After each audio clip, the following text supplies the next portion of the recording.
Back in the 2000s, almost everybody who had a show on Disney Channel also had a music career. Now some stars took that music career and took off, selling millions of album copies, selling out tours, and even becoming icons in the music lane. While others weren't that lucky, with albums flopping left and right.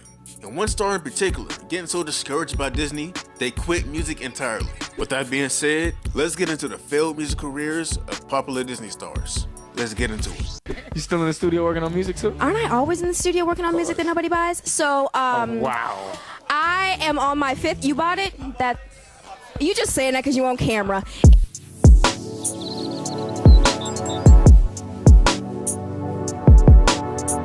SYMONE was the queen of Disney Channel, coming in hot in 2003 with That's So Raven, premiering to 3.5 million viewers.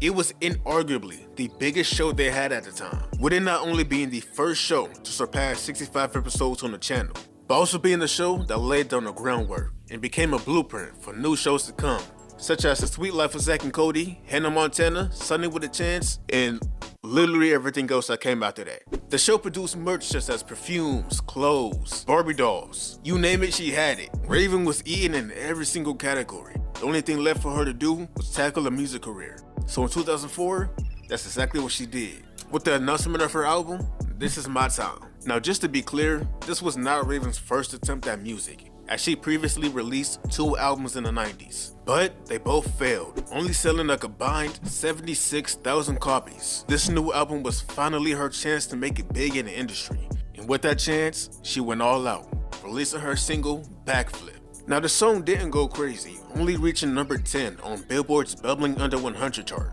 But what it did show was that she wasn't playing around, man.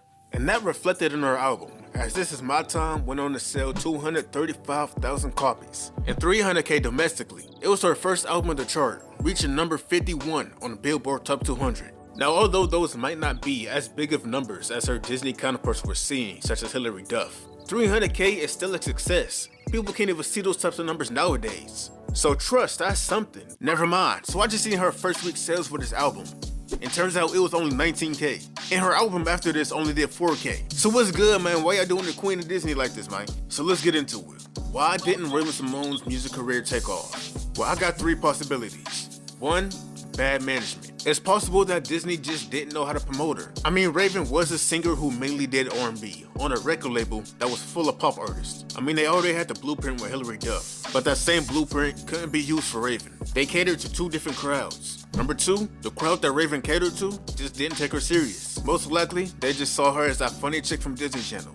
Nothing more. Number 3 basically just boils down to her consistency. I mean, she released 2 albums in the 90s, with those albums already being about 6 years apart. Then she takes a hiatus, drops in 2004, then takes yet another hiatus, and drops in 2008. I mean, it's gonna be hard to keep people's interest with that type of track record, especially when you never really gained a music audience to begin with. But whatever reason that may be, at the end of the day, it don't matter.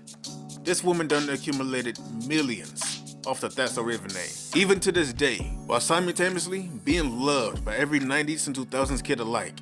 So the music man not popped off, but she cool. Hey, it's Zendaya.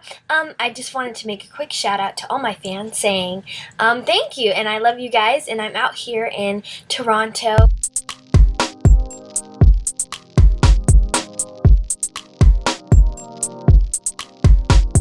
Zendaya came in as a triple threat with the ability to sing, dance, and act. Kicking off her career with Shake It Up, a series that went on to be the new big 3 of Disney. And through that popularity, Zendaya quickly rose as a Disney Channel superstar, doing soundtracks, getting her own original movies, even getting a second show. It would only be a matter of time before Disney would get her to sign to their record label, Hollywood Records, and she will waste no time getting started on her music. As only a year after being signed, she will release her debut single, Replay, a song that would come on every commercial break, bro. You could not escape it. But nobody was trying to. This song was catchy, man. I don't know a single person who grew up on this era of Disney Channel who don't like this song. But looking back at it now, this song got some questionable lyrics, man. Talking about some turn it up, turn it down, but don't stop, don't move, keep it right there.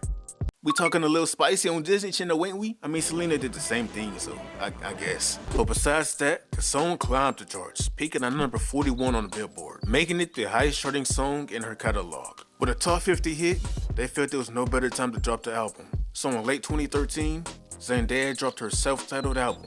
But, unlike Replay, the project will fall on deaf ears, as it will only go to sell 7,000 copies in its first week. Now this setback in sales didn't completely discourage Zendaya from music, as she will only take a year break before coming back in 2015 with new music.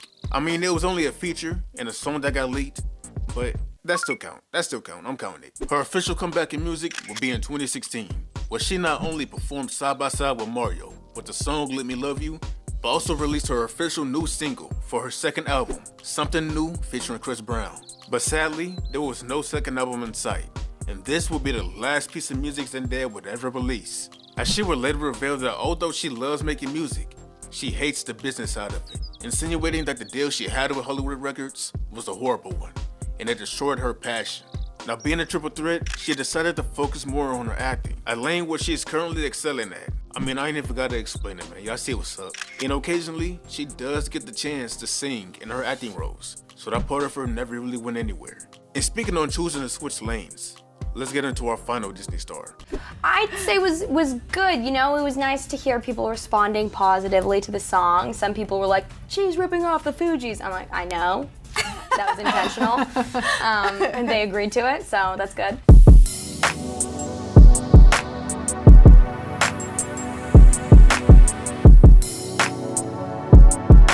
After Miley and Selena left, Bridget Miller became the new face of Diddy Channel, with not only having a hit show under her belt with Good Luck Charlie, which is the best show on Disney Channel, no debate, but also starring in one of the most beloved DComs of the 2010s with Lemonade Mouth. They even had her and her alone do the new French for Change song. Bridget was literally carrying Disney Channel on her back then, man. It ain't a surprise they fell off after she left. Now y'all know the deal. You can't be a queen of Disney and not have a music career. So in 2011, she got one. And the very next year, she debuted with a smash hit, Ready or Not. Just like I said with Zendaya, man, I don't know nobody who don't like this song. And the sales reflected that, as this song would go on to become platinum, with her second single, Hurricane, following right after, going gold. But sadly, just like everybody else in this video, the popularity of the singles just couldn't help the album sales. Bridget released her debut album, Hello My Name Is, in late 2012, only selling 12,000 first week. And with that, she left music for a minute. Good Luck Charlie ended, she hopped on her new show, and seemed to leave the music life behind her. That is, until 2016, when she randomly popped out of nowhere with a new EP, Nemesis, a 4-track project with a whole new sound, also with a whole new label, as she left Hollywood Records in favor for an indie label, Black Box. This project showed growth, with a mixture of pop, neo-soul, and R&B, ditching the mainstream and conventional sound to just make music she loves. Over the next year and a half, she will release 3 singles following this blueprint, with all 3 being amazing. I genuinely recommend y'all go listen to this woman's post-Disney work, man. Cause I truly mean it when I say that these 3 singles, as well as the EP, is quality music. Now with the last piece of music being dropped in 2018, fans have been eagerly waiting for more. But she ain't just been lollygagging, man. She has since graduated from MIT with her graduate's degree and is currently enrolled in Harvard, aiming for a PhD. This chick moving different, and you gotta respect it. Now while we on the topic of Disney Channel, won't you go ahead and check out my Jump In video? Cause that movie is heavily slept on and it needs some love.